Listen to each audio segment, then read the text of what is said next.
Subscribe ಆಗಿ ನಮ್ಮ ಚಾನಲ್ಗೆ. ಹೊಸ ವಿಡಿಯೋಸ್ಗಾಗಿ ಬೆಲ್ ಐಕಾನ್ ಅನ್ನು ಕ್ಲಿಕ್ ಮಾಡಿ. ಹಾಯ್ ಫ್ರೆಂಡ್ಸ್, ಎಲ್ಲರಿಗೂ ನಮಸ್ಕಾರ. ಲಕ್ಷ್ಮಿ ಪಾಕಶಾಲೆ ಕಾರ್ಯಕ್ರಮಕ್ಕೆ ಸ್ವಾಗತ. ಇವತ್ತು ನಾನು ರುಚಿಕರವಾದ ನುಗ್ಗೆಕಾಯಿ ಗೊಜ್ಜು ಮಾಡೋದು ಯಾವ ರೀತಿ ಅಂತ ತೋರಿಸ್ತಾ ಇದ್ದೀನಿ.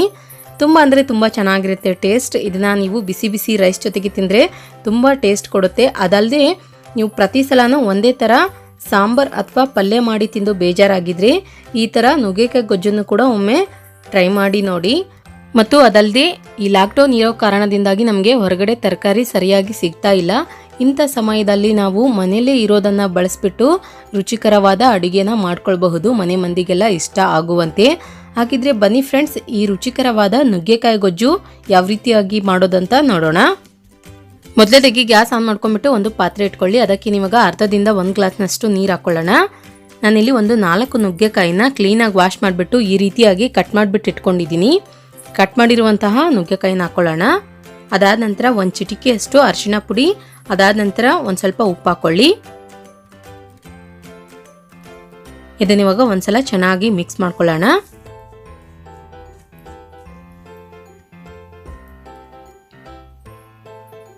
ನಂತರ ಇದನ್ನ ಇವಾಗ ಮೇಲ್ಗಡೆ ಮುಚ್ಚಿಬಿಟ್ಟು ಒಂದು 5 ನಿಮಿಷ ಬೇಯಿಸ್ಕೊಳ್ಳೋಣ ನುಗ್ಗೆಕಾಯಿನ. ಓಕೆ ಫ್ರೆಂಡ್ಸ್, ಇವಾಗ ಒಂದು 5 ನಿಮಿಷ ಕಂಪ್ಲೀಟ್ ಆಗಿದೆ. ಚೆಕ್ ಮಾಡ್ಕೊಳ್ಳೋಣ. ನೋಡಿ, ಇವಾಗ ನುಗ್ಗೆಕಾಯಿ ಇಲ್ಲಿ ಚೆನ್ನಾಗಿ ಬೆಂದಿದೆ. ಮೊದಲೇ ನಾವು ಈ ರೀತಿಯಾಗಿ ನುಗ್ಗೆಕಾಯಿನ ಬೇಯಿಸ್ಕೊಂಡ್ರೆ ಗೊಜ್ಜು ಮಾಡೋದಕ್ಕೆ ನಮಗೆ ತುಂಬ ಈಸಿಯಾಗಿ ಆಗುತ್ತೆ. ತುಂಬ ಗಟ್ಟಿಯಾಗಿತ್ತು ನುಗ್ಗೆಕಾಯಿ ಅಂತಂದರೆ ಗೊಜ್ಜು ಅಷ್ಟು ಸರಿಯಾಗಿ ಬರಲ್ಲ. ನೋಡಿ, ಈ ರೀತಿಯಾಗಿ ಮೊದಲೇ ನಾವು ಬೇಯಿಸಿಟ್ಕೊಳ್ಬೇಕು. ನಂತರ ಗ್ಯಾಸ್ ಆಫ್ ಮಾಡ್ಕೊಂಡ್ಬಿಟ್ಟು ಇದನ್ನು ಒಂದು 5 ನಿಮಿಷ ಪಕ್ಕಕ್ಕೆ ಇಟ್ಬಿಡಿ. ನಂತರ ಇದಕ್ಕೆ ಇವಾಗ ಒಗ್ಗರಣೆ ಹಾಕ್ಕೊಳ್ಳೋಣ. ಗ್ಯಾಸ್ ಆನ್ ಮಾಡ್ಕೊಂಡ್ಬಿಟ್ಟು ಇನ್ನೊಂದು ಪಾತ್ರೆ ಇಟ್ಕೊಳ್ಳಿ. ಅದು ಬಿಸಿಯಾದ ನಂತರ ಅದಕ್ಕೆ ಇವಾಗ ಎಣ್ಣೆ ಹಾಕ್ಕೊಳ್ಳೋಣ. ಎಣ್ಣೆ ಚೆನ್ನಾಗಿ ಬಿಸಿಯಾದ ನಂತರ ಅರ್ಧ ಟೀ ಸ್ಪೂನ್ ಅಷ್ಟು ಸಾಸಿವೆ ಹಾಕ್ಕೊಳ್ಳಿ.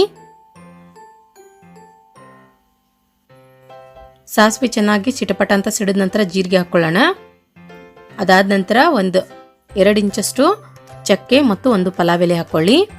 ನಂತರ ಒಂದು ಸ್ವಲ್ಪ ಕರಿಬೇವಿನ ಸೊಪ್ಪು ಹಾಕ್ಕೊಳ್ಳೋಣ.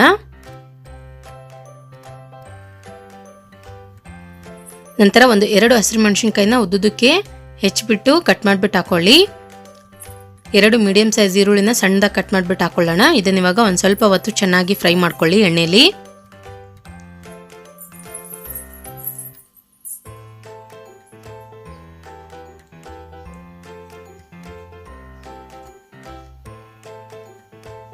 ಈರುಳ್ಳಿನ ಚೆನ್ನಾಗಿ ಫ್ರೈ ಮಾಡ್ಕೊಂಡ ನಂತರ ಇದಕ್ಕೆ ಇವಾಗ ಕಟ್ ಮಾಡಿರುವಂತಹ ಟೊಮೊಟೊ ಹಣ್ಣು ಹಾಕ್ಬಿಟ್ಟು ಫ್ರೈ ಮಾಡ್ಕೊಳ್ಳೋಣ. ನಾನಿಲ್ಲಿ 1-2 ಟೊಮೊಟೊ ಹಣ್ಣನ್ನು ಕಟ್ ಮಾಡಿಬಿಟ್ಟು ಹಾಕೊಳ್ತಾ ಇದ್ದೀನಿ. ಟೊಮೊಟೊ ಹಣ್ಣನ್ನು ಅಷ್ಟೇ ಫ್ರೆಂಡ್ಸ್, ಹಾಕಿದ ನಂತರ ಚೆನ್ನಾಗಿ ಒಂದು ಸ್ವಲ್ಪ ಹೊತ್ತು ಫ್ರೈ ಮಾಡ್ಕೊಳ್ಬೇಕು.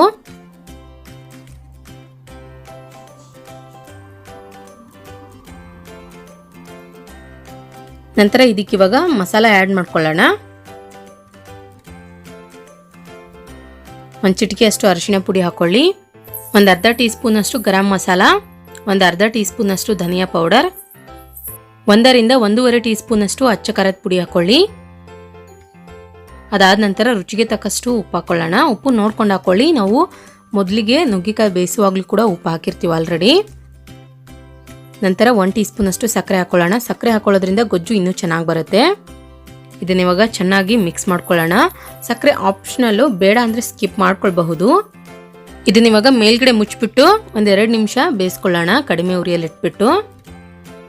ಓಕೆ, ಇವಾಗ 1-2 ನಿಮಿಷ ಕಂಪ್ಲೀಟಾಗಿ ಆಗಿದೆ. ಚೆಕ್ ಮಾಡ್ಕೊಳ್ಳೋಣ. ನೋಡಿ, ಇವಾಗ ಟೊಮೊಟೊ ಹಣ್ಣಲ್ಲಿ ಸ್ಮೂತಾಗಿ ಚೆನ್ನಾಗಿ ಬೆಂದಿದೆ. ಇದನ್ನ ಇವಾಗ ತಿರ್ಗಾ ಒಂದ್ಸಲ ಚೆನ್ನಾಗಿ ಮಿಕ್ಸ್ ಮಾಡ್ಕೊಂಡ್ಬಿಟ್ಟು ಬೇಯಿಸಿರುವಂತಹ ನುಗ್ಗೆಕಾಯಿನ ಹಾಕ್ಕೊಳ್ಳೋಣ.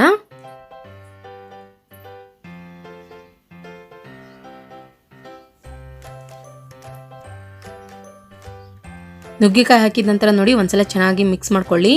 ನಿಮಗೆ ಒಂದು ಸ್ವಲ್ಪ ಗೊಜ್ಜು ಸ್ವಲ್ಪ ತೆಳುವಾಗಿ ಬೇಕು ಅನ್ನೋರು ನೀವು ನುಗ್ಗೆಕಾಯಿನ ಬೇಯಿಸಿರುವಂತಹ ನೀರನ್ನು ಸಹ ಆ್ಯಡ್ ಮಾಡ್ಕೊಳ್ಬಹುದು. ಇಲ್ಲ ನಮಗೆ ಗ್ರೇವಿ ಗಟ್ಟಿಯಾಗಿ ಇರಲಿ ಅನ್ನೋರು ಒಂದು ಸ್ವಲ್ಪ ನೀರು ಆ್ಯಡ್ ಮಾಡ್ಕೊಳ್ಳಿ, ಜಾಸ್ತಿ ಏನು ಬೇಡ. ನಾನಿಲ್ಲಿ ನುಗ್ಗೆಕಾಯಿ ಬೇಯಿಸಿರುವಂತಹ ನೀರನ್ನು ಹಾಕ್ತಾ ಇದ್ದೀನಿ ಒಂದು ಸ್ವಲ್ಪ. ಇದನ್ನ ಇವಾಗ ತಿರ್ಗಾ ಒಂದ್ಸಲ ಚೆನ್ನಾಗಿ ಮಿಕ್ಸ್ ಮಾಡಿಬಿಟ್ಟು ಮೇಲ್ಗಡೆ ಮುಚ್ಚಿ ಒಂದು 4ರಿಂದ 5 ನಿಮಿಷ ಪೂರ್ತಿ ಕಡಿಮೆ ಉರಿಯಲ್ಲಿ ಇಟ್ಬಿಟ್ಟು ಬೇಯಿಸ್ಕೊಳ್ಳೋಣ. ಓಕೆ ಫ್ರೆಂಡ್ಸ್, ಇವಾಗ ಒಂದು 5 ನಿಮಿಷ ಕಂಪ್ಲೀಟಾಗಿ ಆಗಿದೆ. ಚೆಕ್ ಮಾಡ್ಕೊಳ್ಳೋಣ. ವಾವ್, ನೋಡಿ, ಇಲ್ಲಿ ನುಗ್ಗೆಕಾಯಿ ಗೊಜ್ಜು ರೆಡಿಯಾಗಿದೆ. ಇದಕ್ಕೆ ಇವಾಗ ಕೊನೆಯದಾಗಿ ಒಂದು ಸ್ವಲ್ಪ ಕೊತ್ತಂಬರಿ ಸೊಪ್ಪನ್ನು ಕ್ಲೀನಾಗಿ ವಾಶ್ ಮಾಡಿಬಿಟ್ಟು ಕಟ್ ಮಾಡಿಬಿಟ್ಟು ಹಾಕ್ಕೊಳ್ಳೋಣ.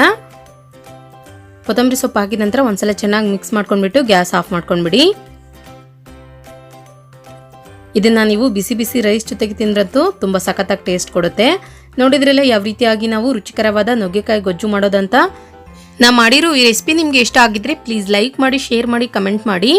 ಇನ್ನಷ್ಟು ಈಸಿ ರೆಸಿಪೀಸ್ಗಾಗಿ ನಮ್ಮ ಲಕ್ಷ್ಮೀ ಪಾಕಶಾಲೆ ಚಾನಲ್ಗೆ ಸಬ್ಸ್ಕ್ರೈಬ್ ಆಗೋದು ಮಾತ್ರ ಮರಿಬಾರ್ದು. ಹಾಯ್ ಫ್ರೆಂಡ್ಸ್, ಎಲ್ಲರಿಗೂ ನಮಸ್ಕಾರ. ಲಕ್ಷ್ಮೀ ಪಾಕಶಾಲೆ ಕಾರ್ಯಕ್ರಮಕ್ಕೆ ಸ್ವಾಗತ. ಇವತ್ತಿನ ದಿನ ನಾನು ಮಸಾಲಾ ನುಗ್ಗೆಕಾಯಿ ಕರಿ ಮಾಡೋದು ಯಾವ ರೀತಿ ಅಂತ ತೋರಿಸ್ತಾ ಇದ್ದೀನಿ. ತುಂಬ ಅಂದರೆ ತುಂಬ ಚೆನ್ನಾಗಿರುತ್ತೆ ಟೇಸ್ಟ್. ಇದನ್ನು ನೀವು ಬಿಸಿ ಬಿಸಿ ರೈಸ್ ಜೊತೆಗೆ ತಿಂದ್ರಂತೂ ಸಖತ್ತಾಗಿ ರುಚಿ ಕೊಡುತ್ತೆ. ಅದಲ್ಲದೆ ಈ ನುಗ್ಗೆಕಾಯಿ ಸೀಸನ್ನಲ್ಲಿ ಫ್ರೆಂಡ್ಸ್ ಒಂದೇ ಥರ ನುಗ್ಗೆಕಾಯಿ ಸಾಂಬಾರು ಮಾಡೋದಕ್ಕಿಂತ ಈ ರೀತಿಯಾಗಿ ಡಿಫ್ರೆಂಟಾಗಿ ಟ್ರೈ ಮಾಡಿ ಮನೆ ಮಂದಿ ಎಲ್ಲ ತುಂಬ ಇಷ್ಟಪಟ್ಟು ತಿಂತಾರೆ. ಬನ್ನಿ ಹಾಗಿದ್ರೆ ಈ ಸಿಂಪಲ್ ಆಗಿರೋ ನುಗ್ಗೆಕಾಯಿ ಮಸಾಲ ಫ್ರೈ ಮಾಡೋದು ಯಾವ ರೀತಿ ಅಂತ ನೋಡೋಣ. ಮೊದಲೇದಾಗಿ ಗ್ಯಾಸ್ ಆನ್ ಮಾಡ್ಕೊಂಡ್ಬಿಟ್ಟು ಒಂದು ಪ್ಯಾನ್ ಇಟ್ಕೊಳ್ಳಿ. ಪ್ಯಾನ್ ಚೆನ್ನಾಗಿ ಬಿಸಿ ಆದ ನಂತರ 2 ಚಮಚದಷ್ಟು ಶೇಂಗಾ ಬೀಜ ಹಾಕ್ಕೊಳ್ಳೋಣ. ನಂತರ 1.5 ಟೀ ಸ್ಪೂನಷ್ಟು ಧನಿಯಾ ಬೀಜ, ಅರ್ಧ ಟೀ ಸ್ಪೂನಷ್ಟು ಜೀರಿಗೆ, 1-2 ಚಮಚದಷ್ಟು ಎಳ್ಳು ಹಾಕ್ಕೊಳ್ಳಿ. ಬಿಳಿ ಎಳ್ಳು, ಇಲ್ಲಾಂದರೆ ಸ್ಕಿಪ್ ಮಾಡ್ಕೊಳ್ಬಹುದು. ನಂತರ 1-2 ಚಮಚದಷ್ಟು ಒಣ ಕೊಬ್ಬರಿನ ಕಟ್ ಮಾಡಿಬಿಟ್ಟು ಹಾಕ್ಕೊಳ್ಳೋಣ. ಎಲ್ಲ ಪದಾರ್ಥಗಳನ್ನು ಪ್ಯಾನ್ಗೆ ಹಾಕಿದ ನಂತರ ನೋಡಿ ಮೀಡಿಯಮ್ ಫ್ಲೇಮ್ನಲ್ಲಿ ಇಟ್ಬಿಟ್ಟು ಇದನ್ನು ಚೆನ್ನಾಗಿ ಹುರ್ಕೊಳ್ಬೇಕು.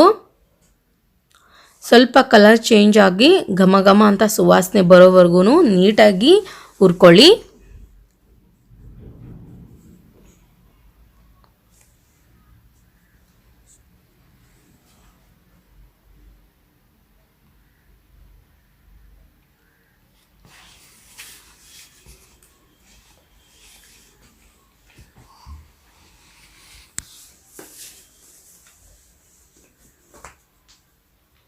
ಓಕೆ ನೋಡಿ, ಇವಾಗ ನಾನಿಲ್ಲಿ ಹುರಿದ್ಬಿಟ್ಟು ರೆಡಿ ಮಾಡಿ ಇಟ್ಕೊಂಡಿದ್ದೀನಿ. ಇದನ್ನ ಇವಾಗ ಗ್ಯಾಸ್ ಆಫ್ ಮಾಡ್ಕೊಂಡ್ಬಿಟ್ಟು ಪೂರ್ತಿ ತಣ್ಣಗಾಗೋದಕ್ಕೆ ಬಿಟ್ಬಿಡೋಣ.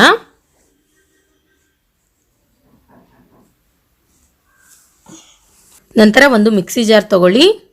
ಇದಕ್ಕೆ ನೀವಾಗ ಮೊದಲೇ ನಾವು ಹುರಿದಂತಹ ಸಾಮಗ್ರಿಗಳನ್ನೆಲ್ಲ ಹಾಕ್ಕೊಳ್ಳೋಣ.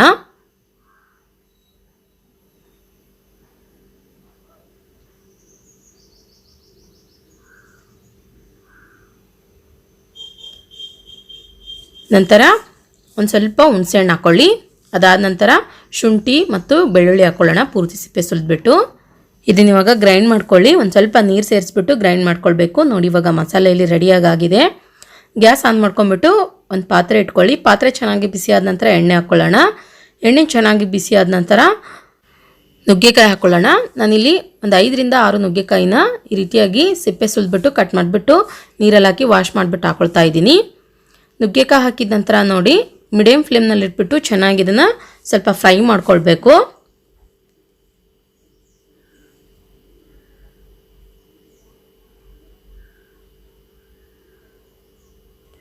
ಒಂದು 2-3 ನಿಮಿಷದವರೆಗೂ ನೀಟಾಗಿ ಫ್ರೈ ಮಾಡ್ಕೊಳ್ಳಿ.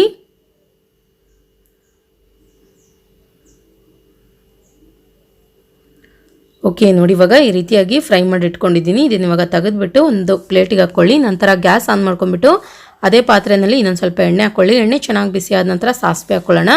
ಸಾಸಿವೆ ಚೆನ್ನಾಗಿ ಚಿಟಪಟ ಅಂತ ಸಿಡಿದ ನಂತರ ಜೀರಿಗೆ ಹಾಕ್ಕೊಳ್ಳಿ. ಅದಾದ ನಂತರ ಒಂದು ಸ್ವಲ್ಪ ಕರಿಬೇವಿನ ಸೊಪ್ಪು ಹಾಕ್ಕೊಳ್ಳೋಣ. ನಂತರ 1-2 ಮೀಡಿಯಮ್ ಸೈಜ್ ಈರುಳ್ಳಿನ ಸಣ್ಣದಾಗಿ ಕಟ್ ಮಾಡಿಬಿಟ್ಟು ಹಾಕ್ಕೊಳ್ಳಿ.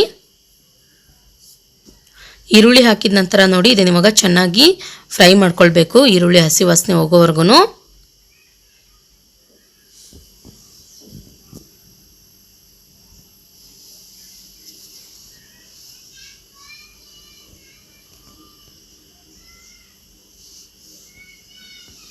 ಅದಾದ ನಂತರ 1 ಮೀಡಿಯಮ್ ಸೈಜ್ ಟೊಮೊಟೊ ಹಣ್ಣನ್ನು ಕಟ್ ಮಾಡಿಬಿಟ್ಟು ಹಾಕ್ಕೊಳ್ಳಿ.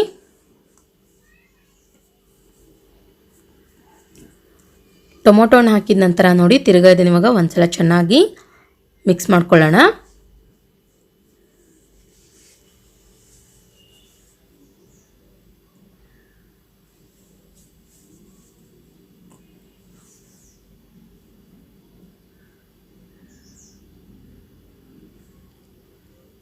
ನಂತರ ಇದಕ್ಕೆ ನೀವಾಗ ಮೊದಲೇ ನಾವು ಫ್ರೈ ಮಾಡಿದಂತಹ ನುಗ್ಗೆಕಾಯಿ ಹಾಕ್ಕೊಳ್ಳೋಣ. ನುಗ್ಗೆಕಾಯಿ ಹಾಕಿದ ನಂತರ ನೋಡಿ ಮೀಡಿಯಮ್ ಫ್ಲೇಮ್ನಲ್ಲಿ ಇಟ್ಬಿಟ್ಟು ಚೆನ್ನಾಗಿ ಇದನ್ನು ಮಿಕ್ಸ್ ಮಾಡ್ಕೊಳ್ಳಿ.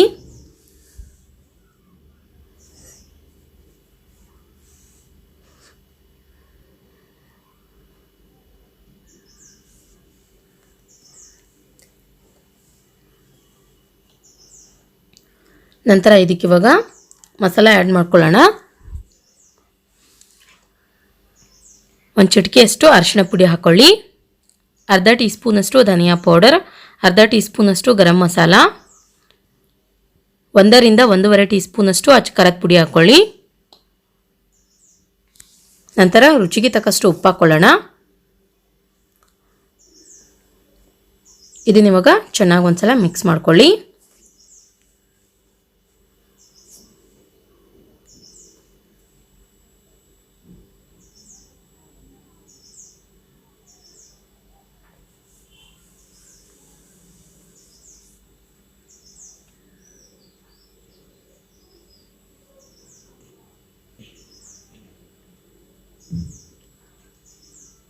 ಅದಾದ ನಂತರ ಇದಕ್ಕೆ ಇವಾಗ ಮೊದಲೇ ನಾವು ಗ್ರೈಂಡ್ ಮಾಡಿಬಿಟ್ಟು ರೆಡಿ ಮಾಡಿದಂತಹ ಮಸಾಲ ಆ್ಯಡ್ ಮಾಡ್ಕೊಳ್ಳೋಣ. ಈ ಮಸಾಲ ಹಾಕಿದ ನಂತರ ನೋಡಿ ಚೆನ್ನಾಗಿ ಇದನ್ನು ಮಿಕ್ಸ್ ಮಾಡ್ಕೊಳ್ಬೇಕು.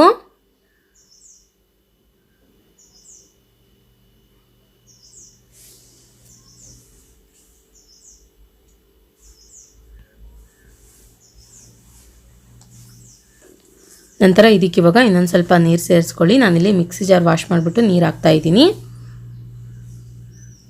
ಅದಾದ ನಂತರ 1 ರಿಂದ 1.5 ಗ್ಲಾಸ್ನಷ್ಟು ನೀರು ಹಾಕ್ಕೊಳ್ಳಿ. ಯಾಕಂದರೆ ಇಲ್ಲಿ ನುಗ್ಗೆಕಾಯಿ ಸ್ವಲ್ಪ ಬೆರೆಸಾಗಿರೋದ್ರಿಂದ ಕುದಿಯೋದಕ್ಕೆ ಸ್ವಲ್ಪ ನೀರಿನ ಅಂಶ ಬೇಕಾಗುತ್ತೆ. ನೀರು ಹಾಕಿದ ನಂತರ ನೋಡಿ ಇದನ್ನ ಇವಾಗ ಚೆನ್ನಾಗಿ ಮಿಕ್ಸ್ ಮಾಡ್ಕೊಳ್ಳಿ. ಕೊನೆಯದಾಗಿ ರುಚಿಗೆ ತಕ್ಕಷ್ಟು ಉಪ್ಪು ನೋಡ್ಕೊಂಡ್ಬಿಟ್ಟು ಈ ಟೈಮ್ನಲ್ಲಿ ಕೂಡ ನೀವು ಉಪ್ಪು ಆ್ಯಡ್ ಮಾಡ್ಕೊಳ್ಬೋದು. ಮೊದಲು ಕೂಡ ಹಾಕಿರ್ತೀವಿ, ನೋಡ್ಕೊಂಡು ಹಾಕ್ಕೊಳ್ಳಿ.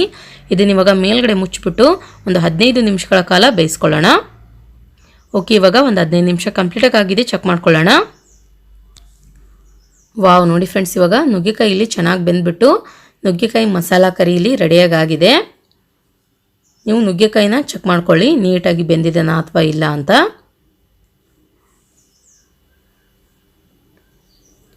ನೋಡಿದ್ರಲ್ಲ ಯಾವ ರೀತಿಯಾಗಿ ನಾವು ಸಿಂಪಲ್ ಆಗಿ ಟೇಸ್ಟಿಯಾಗಿ ನುಗ್ಗೆಕಾಯಿ ಮಸಾಲ ಕರಿ ಮಾಡೋದಂತ. ನಾನು ಮಾಡಿರೋ ಈ ರೆಸಿಪಿ ನಿಮಗೆ ಇಷ್ಟ ಆಗಿದ್ರೆ ಪ್ಲೀಸ್ ಲೈಕ್ ಮಾಡಿ, ಶೇರ್ ಮಾಡಿ, ಕಮೆಂಟ್ ಮಾಡಿ. ಇನ್ನಷ್ಟು ಈಸಿ ರೆಸಿಪೀಸ್ಗಾಗಿ ನಮ್ಮ ಲಕ್ಷ್ಮೀ ಪಾಕಶಾಲೆ ಚಾನಲ್ಗೆ ಸಬ್ಸ್ಕ್ರೈಬ್ ಆಗೋದು ಮಾತ್ರ ಮರಿಬಾರ್ದು. ಮತ್ತೆ ಒಂದು ಇಂಟ್ರೆಸ್ಟಿಂಗ್ ರೆಸಿಪಿ ಒಂದಿಗೆ ಬರ್ತೀನಿ ಮುಂದಿನ ಸಂಚಿಕೆಯಲ್ಲಿ. Keep watching. Thank you. Bye.